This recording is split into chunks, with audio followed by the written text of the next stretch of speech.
This great film that we're going to see tonight sprang from the mind of our guest. He's a film director and a great TCM fan. You may have seen some of his movies. He's a huge supporter of ours. We're so grateful that he's here. Please welcome the director of E.T., Steven Spielberg.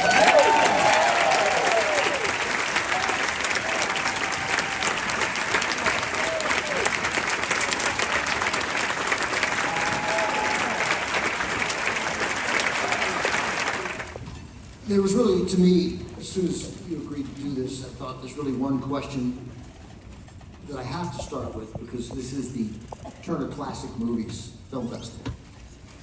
The first SAG actor you ever directed was Joan Crawford. How old were you? 22. Sure. Tell, I think a lot of people know, but tell people what you directed her. It was a pilot, NBC pilot called Night Gallery. There was a trilogy. There were two other directors, Joe Sargent and Boris Segal and myself. I did the center section. They're all three were written by Rod Serling. And of course, we were all completely smitten and seduced by the Twilight Zone for so many seasons. So just to get to meet him, and the first person I actually directed, the first person I said action to, with a DGA card in my pocket, recently acquired, was Rod Serling. I directed the interstitials between each of the different paintings. So that's good stuff. So you were growing up, well, I got to ask you, Joan was she Joan Crawford-esque? She was more. She was not Mommy Dearest. Let's put it that way. That was not my experience. She was kind and she was understanding, and she forgave my acne, and the Clearasil that attempted to cover it up. She was a very, very. She was elegant. And she was selling Pepsi-Cola left and right. She brought huge ice chests with Mountain Dew and Pepsis, and every single day gave it to the crew. And she said, if you don't belch after drinking, it's an insult. So she was having a good time. You, I think I read, maybe I heard, but did you said that you were grateful to her because she treated you as if you knew what you were doing when you probably didn't. I did not know what I was doing half the time because it was intimidating. I had never worked with a crew that size before. I'd been making 16mm movies with friends in college, and I had made an unfinished 35mm film about a bicycle race, and then I had done Amblin in 35, which got me my contract at Universal. But that was a crew of 15 people, and I was surrounded by mostly men in 1968 in blazers with hats and ties. The gaffers, the electricians, the grips, they wore ties. The grips wore ties? Yes.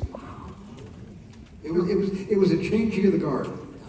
It was the evolution from Henry King and King Fedor to Martin Scorsese and Brian De Palma. That's what was happening.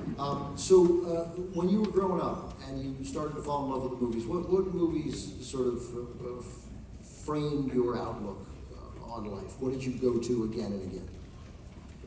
Well, what was available to me when I was very, very young, my parents were really truant officers about what I was allowed to see in a movie theater. They were really careful about that. And I was living in New Jersey in Haddonfield when The Searchers opened, and a couple of my friends had seen The Searchers. I was 10 years old, and they were saying it was great. And my parents said, "No, we heard about it, and we heard it's not right for you're too young to see it." And I remember going into the cookie jar and getting 50 cents out of the cookie jar and dimes, and walking a mile and a half to the theater and paying and got my ticket, and I saw The Searchers. And never told my parents I had done that. You turned out okay. So when you were doing Jaws, which was a film about a shark, you met Henry Hathaway, who directed True Grit and Niagara and Nevada Smith, and And he said to you, and I'm curious, it seems like this really stuck with you, never let them see your fear, your indecisiveness. Right. He just said, let me give you a piece of advice before you go off to shoot your fish movie. He called it the fish movie. he said it, I know it's a, there's a book out, and I know it's the fish book, and you're making the fish movie, but just remember one thing. He said, if you have any doubts about a shot, or about something you want to tell the crew, and you don't quite know what to say, figure really fast what to say and say anything, because you cannot, the second you show weakness, they're going to swamp you. And I remember that, him saying that. You're just going to swamp you.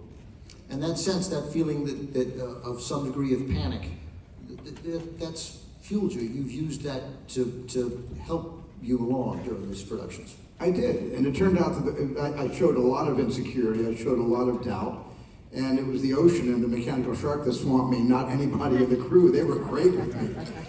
They were great with me because I held the keys to their going home. I was the warden of Jaws. And when I finished the movie, they got to go home. And we had a 58-day schedule. And when we got to 72 days, they started being really nice to me. How can we help you? What more can we do to speed you along in finishing this? Because we were out on the water. We weren't like in a tank or in a lake. We were 12 miles past the Cape Pogue Lighthouse, past Menemsha on Martha's Vineyard. And we're at sea making this movie. And it was nothing like it has ever happened to me since. So your sister has described you as a lonely kid. And I'm curious how that experience, some bullying, ultimately your parents divorcing when you were, what, 15, which is pretty close to the same age that... Yeah, I was 17. That's exactly how old I was when my parents divorced, split up. And it's not easy. Like, you think, oh, he's fine. But your opinions of your parents has been so fully formed by them that it's kind of shocking to realize how fallible they are. Yeah. So how did that experience, and this is a very broad question, but how did that experience then, as we move forward, inform you as you set about the process of E.T.? Well, I think when you go through something like that, and when any child goes through, an episode where your parents, who you trust and love unconditionally, but both of them come to you and my three younger sisters and just say, we are separating and we're going to be living not only in two different houses, but in two different states. The world collapses, the sky falls on your head.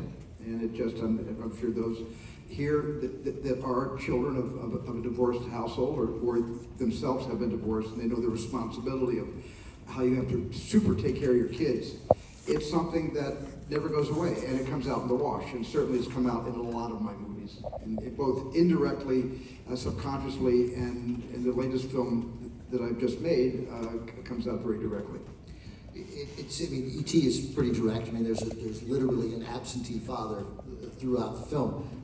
So the concept for E.T., and you clearly you'll correct me where I'm wrong. I mean, it's like two different ideas and some pressure to make a sequel to Close Encounters all coming together. Well, what happened was I had been working on an actual literal script about my parents' separation and divorce. And I had been working on ideas about that and what it did to my sisters and myself. And this is back in 1976 when I was actually filming Close Encounters.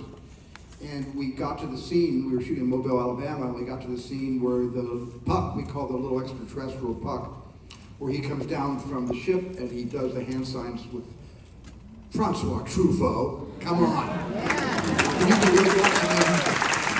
One of the greatest honors of my life that he said yes to that. And we're shooting this scene, and I suddenly thought, wait a second, what if that little creature never went back to the ship? What if the creature was part of a foreign exchange program? Dreyfus goes, he stays, or she stays. And that was the feeling that I had. What if I turned my story about divorce into a story about children, a family trying to fill the great need and creating such responsibility. A divorce creates great responsibility, especially if you have siblings. We all take care of each other. And what if Elliot, or the kid I hadn't quite dreamed up his name yet, needed to, for the first time in his life, become responsible for a life form, to fill the gap in his heart.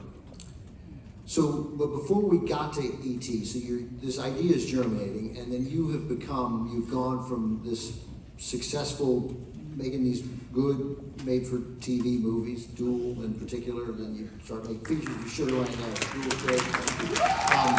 Let me ask you a quick Duel story, because it shows, I don't know, it runs counter to one of the narratives about the early great the filmmakers from your era, you know, the Scorsese and Coppola and Peter Bogdanovich with Friedkin, Mike Nichols, all these great filmmakers that, you know, you were, they were more renegade and you were more of the studio guy, giving the studios what they want. But in Duel, and you're like, what, 24 years old when you make Duel, something like that? Yeah, I think 24. Yeah. So you do the movie, and at the end of the movie, it's a movie about Dennis Weaver versus a truck. And the truck goes over a cliff. You got a lot of really cool shots about what happens to the truck. And the network says, this is great, but this is America, and you're going to need to blow up the truck. And what do you say? Well, I didn't have any, I had no power except the power to say action, cut, print, and set up the camera. That was it. When it came to releasing it on a major American network, they had a lot of clout, and I was helpless and felt hopeless when the directive got back to me through my producer, George Eckstein, that they were ordering me to go back out there at their expense, they paid for it, and blow up the truck. Because you can't have a movie that ends with a truck slot dying a very slow, painful death, with the oil dripping down the steering wheel and the tires slowing down and the fan going, and they hated that. They wanted a pyrotechnic ending. And George Eckstein came to me and he said, what do you want to do? And I said, well, I don't want to shoot it, but what can I do? And George said, well, I'm the producer, let me go to work on ABC. Well, let's say we finished Jaws and Close Encounters, because now, obviously, we're fused. So, you finish Jaws and Close Encounters. This is, you can't be more successful than, as a film director than you were right then. And what do you make next? I sort of make the explosion from Duel that never got made for Duel. I made it instead for 1941, which was the next film. That was the biggest detonation at that moment to my career. So what was that moment like? What is that? You're on top of the world, and you experience very quickly how fast it can change in Hollywood. All of a sudden, it's not well received critically, it doesn't do the business that you expected, and all of a sudden you've made essentially a flop. It's not quite a flop, but what's that like? It was a flop for at least 20 years. And then Universal said, well, we broke even in Japan, so that's something, something good to say about it. I enjoyed making the film. It was my longest schedule. Jaws was a very long schedule. It was scheduled for 58 days. We shot 158 days. Went 100 days over schedule. But because of the two hits back to back, the studios just start writing checks. You know, that's what happens. And they gave me a unlimited ceiling to make 1941. And it took me 178 days to shoot the picture because I directed all the miniature work. That was first unit, not second unit photography. And that was a big mistake that I never should have made. But I had a great time making the film. And then when I showed the picture for the first time in Texas, at my Good Luck Theater, where I showed Jaws, the Medallion Theater in Dallas, Texas, huge audience reaction to Jaws. Then I took Close Encounters there. It was my Good Luck Theater. Great reaction to Close Encounters. And then I took 1941 there, and you could hear a pin drop for 3/4 of the movie. It was the first comedy ever made without laughs. So I'm always fascinated by the successful people who respond to failure, right, and public failure, right? So and you responded effectively with a film called Raiders of the Lost Ark, that leads us then to E.T. And so these different ideas come together, and you sort of combine that little Close Encounters idea, resisting pressure, by the way, once again, resisting studio and money pressure to make Close Encounters 2. You said no. And you come up with this picture. and this idea, your idea, E.T., how the script get made. I love this. Well, you know, I pretty much had worked out most of the story. And I needed a writer to write it with me, or hopefully write it with just based on the story. And I was shooting in Tunisia. We were shooting outside the Well of the Souls with Harrison, and Harrison's girlfriend, Melissa Matheson, was there on location. And she had done Black Stallion. She'd written Black Stallion, which I adored. She co-wrote that, which I adored that film. And I was just talking to her, and I told her my E.T. idea, the whole sort of story. And she said, well, I've retired from writing. I don't write anymore. I'm not interested in writing anymore. It's too hard. And she turned me down. And I went to Harrison and I said, your girlfriend turned me down. She doesn't want to write my next movie or a movie in the future. And he said, well, let me talk to her. And he talked to her, and she came to me the next day. She said, okay, well, you got Harrison so excited about this. What is it that I missed? And I think I hadn't told the story to her very well, because I told her the story again, and she got really emotional hearing the story again, and she committed right in the middle of the Tunisian desert. I've not heard of a process like the one you had with Melissa Matheson for writing the script. Describe that. How did you guys, the 5 days on and then 5 days together? Well, what we did was I was editing with Mike Hahn. I was editing Raiders at our editing room at the Marina Del Rey, and she would come to the editing room and she would wait until I gave Mike my input, and then go in another room or take a walk. She'd come over, we'd spend 2 hours a day for 5 days, and then she'd go off and write pages. And then she'd come back with those pages, and we'd do another 5 days. Because I had given her the narrative, but all of the little moments, like E.T.'s ability to teleport things, E.T.'s ability, with telekinesis, and all of those things, and also the idea that E.T. could feel your feelings, he could feel Elliot's feelings. That was something that happened in the spontaneity of working with a writer. It was never in the story I presented to Melissa. There were so many details of character that Melissa just brought into my world from her world. And at the end of this process of her going away and writing, and then coming in and talking to you, and then her going away and writing, she turns in a first draft screenplay. She turns a first draft screenplay, and I was editing at my cutting room. I actually was having lunch with Kathy Kennedy, who was my associate producer on Raiders of the Lost Ark. And then I asked her, "Would you want a raise? You want to be a producer?" I would like to be a producer. Will you produce E.T.? Did she get me down, or she didn't turn me down. No, she was. She said yes, and so I went over to her and I just said, "I think I've read the greatest first draft of my life. You have to read this." And she read it overnight, called me the next day and said, "I haven't read a lot of scripts. This is the best script I ever read." And that's all because of Melissa. And that's pretty much the script you guys shot, right? We shot the script. So, yeah, now, why did you shoot E.T. In continuity? You hadn't done that in a movie before, right? I had other than maybe TV. Yeah, I had never really shot anything in continuity. Well, Sugarland, my first film, I shot in continuity. But I especially shot E.T. in continuity because of the ages of the characters, of Henry Thomas and Robert McNaughton and Drew Barrymore. Drew was like 6 at the time. And I wanted the actors, the kids, and Dee Wallace, who, the reason I cast Dee, she has the heart of a child.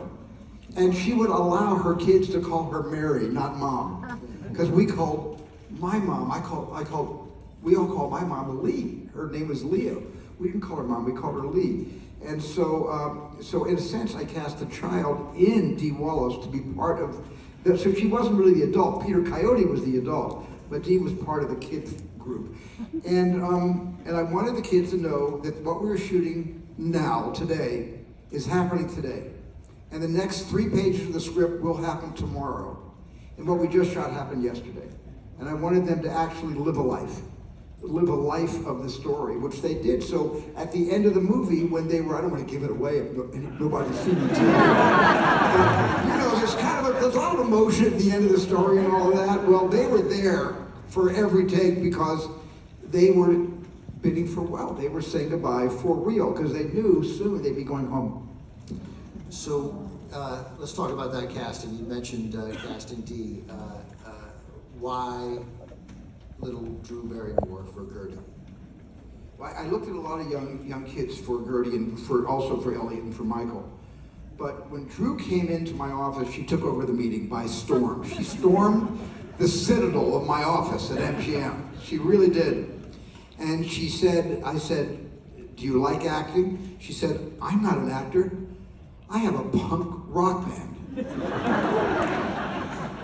And she started telling me about this punk rock band that she had already formed, and she was going to play concerts with this punk. And I believed her. She had such an inner life.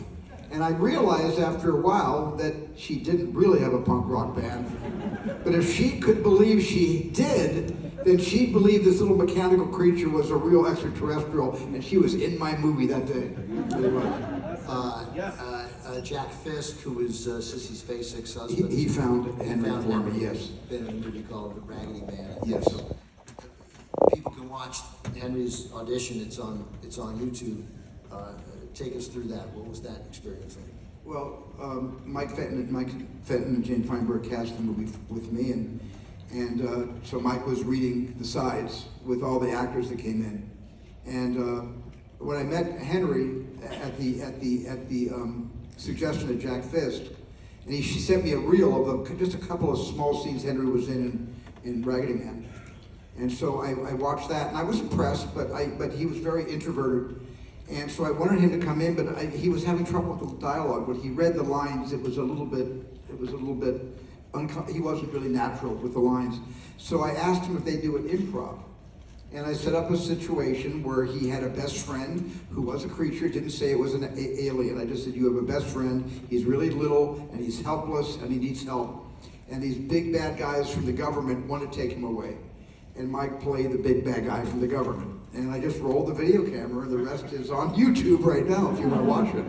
It is. I don't even know if you have to be a parent. If you care at all about children, it's hard to watch in a sense. It's brilliant, but he is really good. He's so good, and he's suffering the situation that I put him in, because it wasn't a situation to him. He was defending this imaginary creature with his life. And at the end, you'll hear my voice at the end. I think I say, okay, kid, you got the part. Yep, that's right. It's on the tape. That's it. And so you knew both with Drew, you have the meeting, and with Henry, the one on, you're like... And also Robert McNaughton, I knew right away. Robert was the older brother, Michael. I knew right away. He was fantastic. Robert was really fantastic. Hi, Robert. Mike is the unsung hero of that family. That's right. So, you know about that, huh? Yeah, so... I wasn't going to mention Deborah Winger, but so in the rough cut, right? Deborah Winger? Well, what happened was I needed a temp voice for E.T. before Ben Bird brilliantly found, and if he were up here, he'd tell a whole story of this older woman he found when he was buying like aspirin at a drugstore, and he listened to her voice, and he said, there's the voice of E.T. She was like she smoked 4 packs of cigarettes a day, and she had a cigarette voice, and it was not exactly an ad for the American Tobacco Company.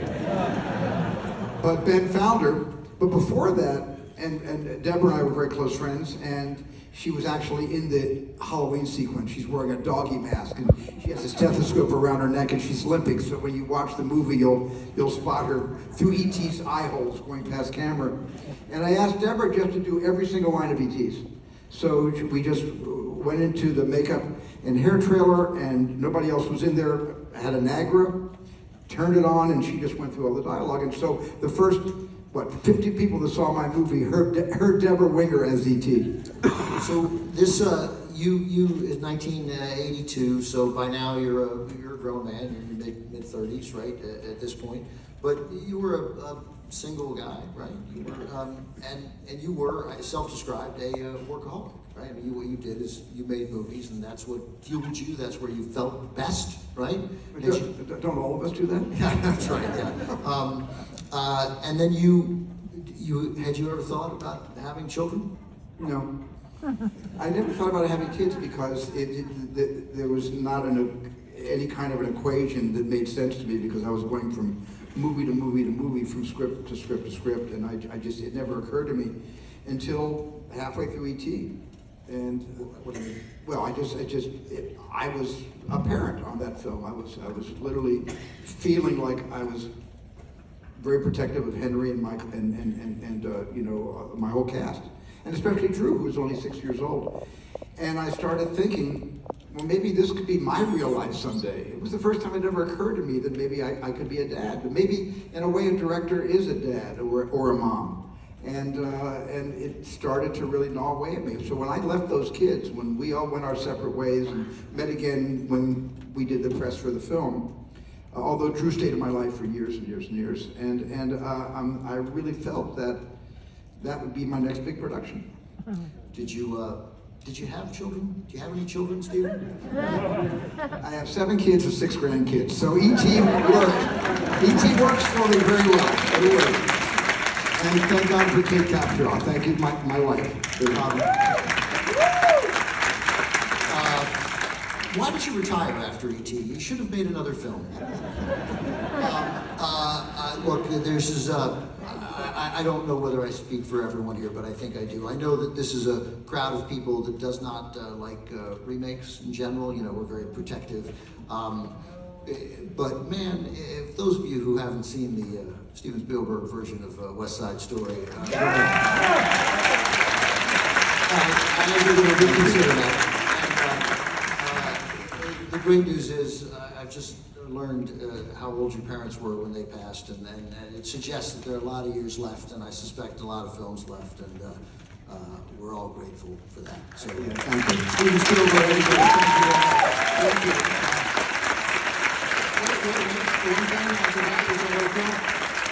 In the list, I'm going to blame it on the teleprompter. Say that. Yes.